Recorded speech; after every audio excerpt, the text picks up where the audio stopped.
நிகழ்ச்சியில் தங்களுடைய திமுகவினர் வந்து மோடி ஒழிக அப்படின்னு சொல்லிட்டு கோஷங்கள் இருக்காங்க. அவங்களுக்கு தெரிஞ்சது அதுதான். அவங்க நாகரிகம் தெரியாது. அண்ணன் டிஆர் பாலு வந்திருந்தார் பார்த்தேன். அவர் சொல்லியிருப்பார் போல இருக்கு அந்த மாதிரி பேச சொல்லி.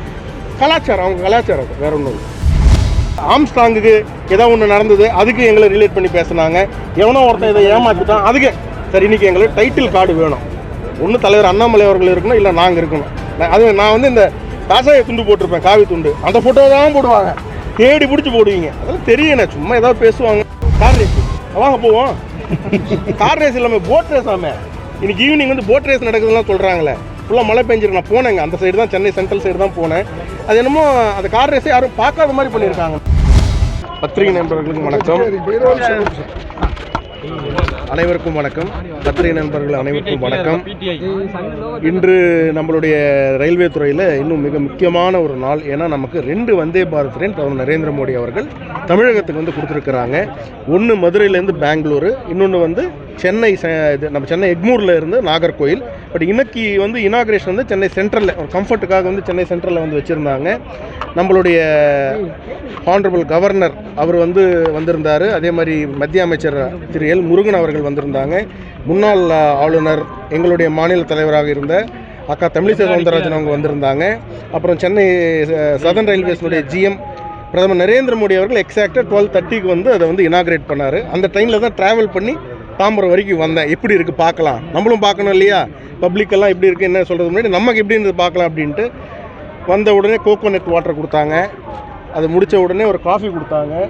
அடையார் ஆனந்த பவனுடைய ஃபுட்டு, அருமையான veg biryani, chapati, high quality curd. ஏன்னா இதெல்லாம் நம்ம தெரிஞ்சுக்கணும். இதெல்லாம் இது முன்னாடி எல்லாம் ஃபாரினில், நான் ஜப்பான் போகும்போது, சைனா போகும்போது, தாய்வான் போகும்போது தான் இந்த மாதிரியான ஒரு இது, அந்த ஃப்ளைட்லேயே வர மாதிரியே வந்து ட்ராலிலேயே தள்ளிட்டு வந்து அழகாக, ஒரு எந்த குறையும் சொல்ல முடியாது, அந்த அளவுக்கு நீட்டாக ஹெட்டு கேப்பு போட்டிருந்தாங்க, மாஸ்க் போட்டிருந்தாங்க. Train on time. இன்றைக்கி வந்து கொஞ்சம் இனாகரல்ன்றதுனால கொஞ்சம் ஸ்லோவாக இருந்தது. நான் பார்த்தேன் வந்து எவ்வளோ வேகமாக போகுதுன்ட்டு. நீங்கள் நம்ப மாட்டிங்கன்னா, சென்னை சென்ட்ரல்லேருந்து இங்கே இந்த பீச் தாண்டின உடனே பார்த்தீங்கன்னா 110-115 கிலோமீட்டர் ஃபாஸ்ட்டில் வந்தாங்க.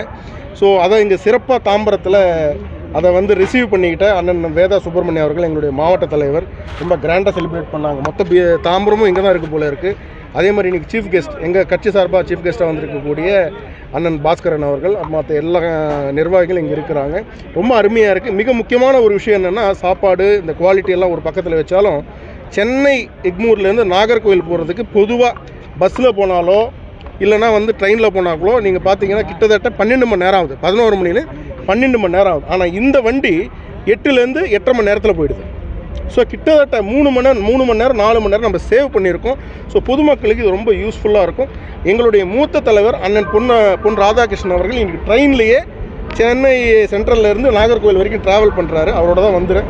ரொம்ப சந்தோஷமாக இருக்குது. இது இன்னும் நிறைய ட்ரெயின் நமக்கு வரும். இன்னும் புல்லட் ட்ரெயினே வரப்போகுதுன்னு சொல்கிறாங்க. ஸோ அந்த அளவுக்கு இன்னொரு முக்கியமான காரணம் என்னென்னா, இது வந்து பார்த்திங்கன்னா சென்னையிலேயே இது ஐசிஎஃப்லேயே வந்து நம்ம வந்து உருவாக்கின ஒரு எக்ஸ்பிரஸ்.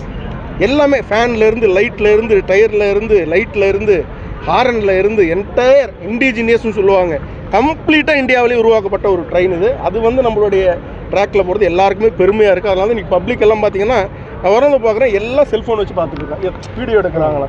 ஸோ அந்தளவுக்கு ஒரு பெரிய விஷயம். ரொம்ப சந்தோஷமாக இருக்குது சார். ஒரு அரசு நிகழ்ச்சியில் கலந்து கொண்டு அரசியல் கொண்டோமா? அரசியல் கொண்டோம். ஒரு அரசு நிகழ்ச்சியில் கலந்து கொண்ட திமுகவினர் வந்து மோடி ஒழிக அப்படின்னு சொல்லிட்டு கோஷங்கள் இருக்காங்க. அவங்களுக்கு தெரிஞ்சது அதுதான்.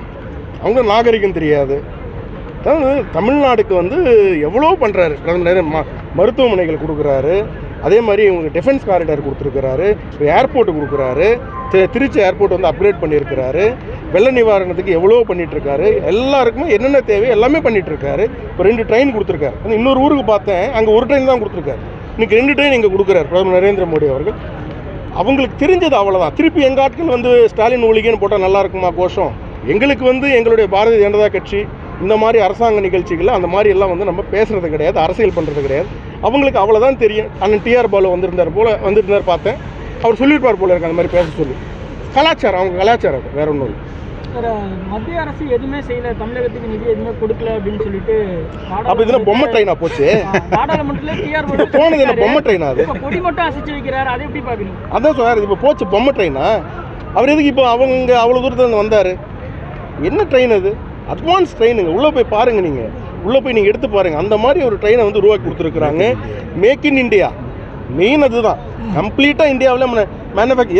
எனக்கு நல்ல ஞாபகம் இருக்கேன், நான் மத்திய அரசாங்கத்தில் ஆலோசகராக இருக்கும் பொழுது கரோனா நேரம் ministry of health and family வெல்ஃபேரில் நம்ம மேலே போடக்கூடிய பிபிஇ கிட்டுன்னு வாங்கினேன். பிபிஇ கிட் அது இல்லாமல் வந்து உள்ளே போய் டாக்டர்ஸ் ஆப்ரேஷன் பண்ண முடியாது, பேஷண்ட்ஸை பார்க்க, அதை கூட நம்ம சைனாலேருந்து வாங்கினோம். அந்த நிலமையில் இருந்தோம். ஆனால் இன்னைக்கு ஒரே வருஷத்தில் அந்த பிபிஇ கிட்ட நம்ம எக்ஸ்போர்ட் பண்ணிகிட்ருக்கோம் சைனாக்கு. அங்கேருந்து வாங்குறது அந்த நேரத்தில் 6000 ரூபாய் ஒரு பிபிஇ கிட்ட, நம்ம இங்கேருந்து எக்ஸ்போர்ட் பண்ணுறது 800 ரூபாய். அதே சைனாக்கு எக்ஸ்போர்ட் பண்ணிகிட்ருக்கோம். ஸோ அந்த அளவுக்கு இந்தியா வந்து ஒரு வளமான ஒரு தேசமாக கொண்டு போயிட்டுருக்கார் பிரதமர் நரேந்திர மோடி அவர்கள். உங்களுக்கு தெரிஞ்சது அதுதானே, வேற என்ன தெரியும்? அண்ணாமலை லண்டன் போகிறது தொடர்பாக பணம் கொண்டு வரதுக்காகவே போகிறதா சமூக வலைத்தளங்கள். என்ன புரியல? அண்ணாமலை அவர்கள் லண்டன் போகிறது, அங்கேருந்து $5 மில்லியன் அதை கொண்டு வர்றதுக்காக போகிறாரு அப்படின்னு சொல்லிட்டு தகவல் வந்துகிட்டு இருக்கு. அது வந்து உங்கள் கட்சியை சேர்ந்த நபரே பேசியிருக்காரு. அதை எப்படி பார்க்குறீங்க? நீங்கள் அவர்கிட்டே கேளுங்க அந்த விஷயத்தை. நீங்கள் அவர்கிட்ட யார் உங்ககிட்ட சொன்னாலும் அவங்ககிட்டே கேளுங்க. என்ன புரியல? யார் பேசுனாங்க? சார் திருச்சி சிவாயினுடைய பையன் சார். அவர் எங்கள் கட்சியில் இல்லை. என்னங்க சார் அப்கிரேடே இல்லை? நீங்கள் வந்து அதெல்லாம் இல்லை, சும்மா தான். சரி சார், மீடியாவில் ஆம்ஸ்ட்ராங்குக்கு ஏதோ ஒன்று நடந்தது, அதுக்கு எங்களை ரிலேட் பண்ணி பேசுனாங்க. எவனோ ஒருத்தன் இதை ஏமாற்றிட்டான், அதுக்கு சரி இன்றைக்கி எங்களுக்கு டைட்டில் கார்டு வேணும். ஒன்று தலைவர் அண்ணாமலை அவர்கள் இருக்கணும், இல்லை நாங்கள் இருக்கணும். அது நான் வந்து இந்த காசாய துண்டு போட்டிருப்பேன், காவி துண்டு, அந்த ஃபோட்டோ தான் போடுவாங்க, தேடி பிடிச்சி போடுவீங்க. அதெல்லாம் தெரியண்ணே, சும்மா ஏதாவது பேசுவாங்க. மாநில தலைவர் திரு அண்ணாமலை அவர்கள் ஆக்ஸ்ஃபோர்ட் யூனிவர்சிட்டியில் ஃபெலோஷிப் ப்ரோக்ராம், நல்லா புரிஞ்சுக்கணும், இது நம்ம எல்லாருக்குமே பெருமையான ஒரு விஷயம். அவர் பிஜேபியில் இருக்கிறாரு, பிஜேபி தலைவராக இருக்கார், அதுக்காக நான் சொல்லலை. ஆக்ஸ்ஃபோர்டு அந்த யூனிவர்சிட்டியில் ஒரு 10 பேர் தான் உலக அளவுலேருந்து அந்த ஃபெலோஷிப்பு படிக்கிறாங்க. அதில் ஒருத்தராக நம்மளுடைய மாநில தலைவர் திரு அண்ணாமலை அவர்கள் இருக்கிறாருன்றது மிக பெருமையான ஒரு விஷயம். அது கட்சியினுடைய எக்ஸப்டன்ஸோட, பிரதமருடைய எக்ஸப்டன்ஸோட, அமித்ஷாஜியினோட எக்ஸப்டன்ஸோட அது வந்து நடக்குது. ஒரு 3 மாதம் முடிச்சுட்டு வந்துடுவார். அதுக்கு அண்ணன் ஹெச் ராஜா அவர்களுடைய தலைமையில் ஒரு குழு போட்டிருக்கிறாங்க, அவங்க பார்த்துப்பாங்க. கார் ரேஸு வாங்க போவோம். கார் ரேஸ் இல்லாமல் போட் ரேஸ் ஆமே. இன்னைக்கு ஈவினிங் வந்து போட் ரேஸ் நடக்குதுலாம் சொல்கிறாங்களே. ஃபுல்லாக மழை பெஞ்சிருக்கு. நான் போனேங்க, அந்த சைடு தான், சென்னை சென்ட்ரல் சைடு தான் போனேன். அது என்னமோ அந்த கார் ரேஸை யாரும் பார்க்காத மாதிரி பண்ணியிருக்காங்கண்ணே. ஃபுல்லாக தகரம் எல்லாம் போட்டு அடிச்சுட்டு அந்த சைடு எதுவுமே தெரிய மாட்டேங்குது. அது எதுவும் அவ்வளோ சீக்கிரட்டாக பண்ணுறாங்கன்னு தெரியல. யாராவது பார்த்துடுவாங்களா என்னன்னு தெரியல, இல்லை அதான் திராவிட மாடலான்னு தெரியல. ஏங்க ஒரு கார் ரேஸ் நீங்கள் வந்து நடத்துறீங்கன்னு வச்சுப்போமே, எல்லாரையும் கூப்பிட்டு பார்க்க வேண்டியதானே, ரோட்டில் தானே நடக்குது. அதுக்கு இதுக்கு டிக்கெட்டு காசு. கரெக்டாக நான் கேட்குறது எங்கள் ஸ்டேடியமில் நடக்கிறது நீங்கள் வந்து காசை போடுறீங்க, அர்த்தம் இருக்குது. ரோட்டில் நடக்குது கார் ரேஸ்ன்னு சொல்கிறீங்க. ஃபஸ்ட்டு அது நடத்துகிறதே தப்பு, தேவையில்லைன்னு நாங்கள் சொல்கிறோம். சரி, அது மேலே நீங்கள் வந்து நடத்துகிறீங்க, உயர்நீதிமன்றம் உங்களுக்கு வந்து பர்மிஷன் கொடுக்குது, நீங்கள் நடத்துகிறீங்க வச்சுப்போமே, எல்லாருமே பார்க்கலாம். அதுக்கு இன்னும் 1000ன்றாங்க, 10,000ன்றாங்க, 20,000ன்றாங்க. எவ்வளோண்ணா? 3,000. எதுக்கு? பார்க்குறதுக்கா? அது நைட் டைம். அதுவும் நைட் டைம். அதுங்க நீங்கள் பாருங்கள், ஓமந்தூரார் மருத்துவமனையில் நீங்கள் பாருங்கள், கம்ப்ளீட்டாக பிளாக் பண்ணிட்டாங்க. ஓமந்தூரார் மருத்துவமனையில் எப்படி உள்ளே போகிறதுன்னு தெரியல. நீங்கள்லாம் மீடியாலாம் போய் பாருங்கள். வேறு ஏதோ கேட்டு வச்சுருக்காங்களா சொல்லணும். ரோட்லேருந்து பார்க்கும்பொழுது கம்ப்ளீட்டாக க்ளோஸ் பண்ணிட்டாங்க. ஸோ தேவையில்லாத ஒன்றுங்க இந்த ரேஸு கீஸ் எல்லாம் நமக்கு தேவையாங்க? நமக்கு இது